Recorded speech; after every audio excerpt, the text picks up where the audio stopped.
Comme chaque année, au troisième dimanche du temps ordinaire, l'Église universelle célèbre la Journée mondiale de la parole de Dieu. Ne restant pas indifférent à cette célébration, l'archidiocèse de Ouagadougou a commémoré cette journée dans la paroisse Saint-Charles-Lwanga de Wayalguin ce dimanche 21 janvier 2024. C'était au cours d'une célébration eucharistique présidée par M. l'abbé Edgar Ouedraogo, directeur du centre de formation des catéchistes de Kaya et présentement à Donsin pour des raisons d'insécurité et concélébré par le coordonnateur diocésain de la parole de Dieu, l'abbé Brice Alex Nana. L'initiation de cette journée montre le rôle important que joue la parole de Dieu dans la vie des chrétiens.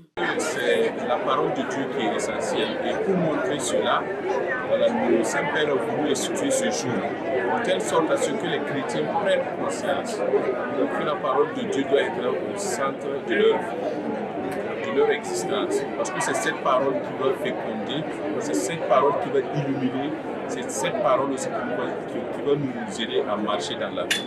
Donc, c'est un peu une manière pour l'Église de dire réveillez-vous, chers chrétiens, chers fils, remettez la parole de Dieu au centre de votre vie.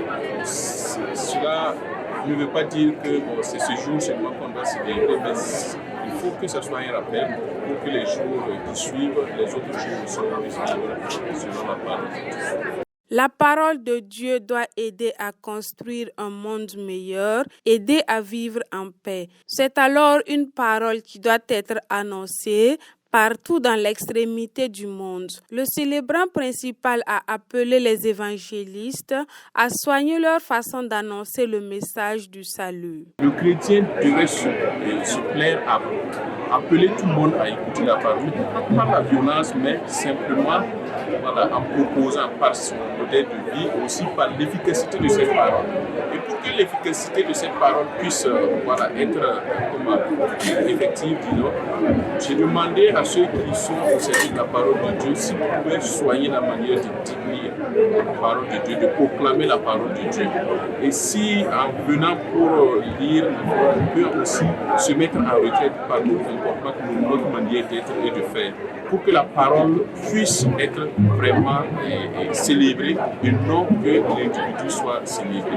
L'ignorance de l'Écriture, c'est l'ignorance de Jésus-Christ, nous dit Saint Jérôme. C'est ainsi que le coordinateur diocésain de la parole de Dieu invite les fidèles à faire de cette parole leur ami quotidien afin qu'elle soit au centre de leur vie. Premièrement, l'appel du Saint-Paul est adressé à Timothée.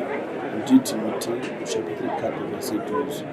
Annonce la parole de Dieu. Insiste à temps et à contre-temps. Enseigne, reprend avec charité, mais aussi avec bonne pédagogie. Il est temps qu'il y ait des chrétiens apologistes. Parce que de plus en plus sur les réseaux sociaux, beaucoup de gens se servent de la parole de Dieu à tout. Ils utilisent la parole de Dieu pour mentir, pour faire croire ce qu'ils veulent. Il faut que ça finisse. Si ça ne peut pas finir sur les réseaux, bien sûr, mais il faut que les chrétiens soient plus aguerris, qu'ils puissent connaître la parole de Dieu pour pouvoir répondre à qui leur demande de répondre la foi. Et pour cela, il faut d'abord qu'ils se familiarisent avec la parole de Dieu. Quand Jésus appelle ses disciples, c'est pour être d'abord avec lui et maintenant les avoir avec lui. Il faut que les chrétiens acceptent de s'asseoir avec Jésus, s'asseoir avec sa parole pour se nourrir de cette parole-là. Et si cette parole-là nous pénétrer, pour en vivre et maintenant on peut défendre cette parole-là devant ceux qui veulent l'utiliser de façon négative. C'est la première chose. La deuxième chose, c'est l'invitation, c'est de faire en sorte que cette parole puisse demeurer dans les familles. Marc chapitre 4, verset 12, les gens se sont exclamés à la guérison du paralytique, nous n'avons jamais rien vu de pareil.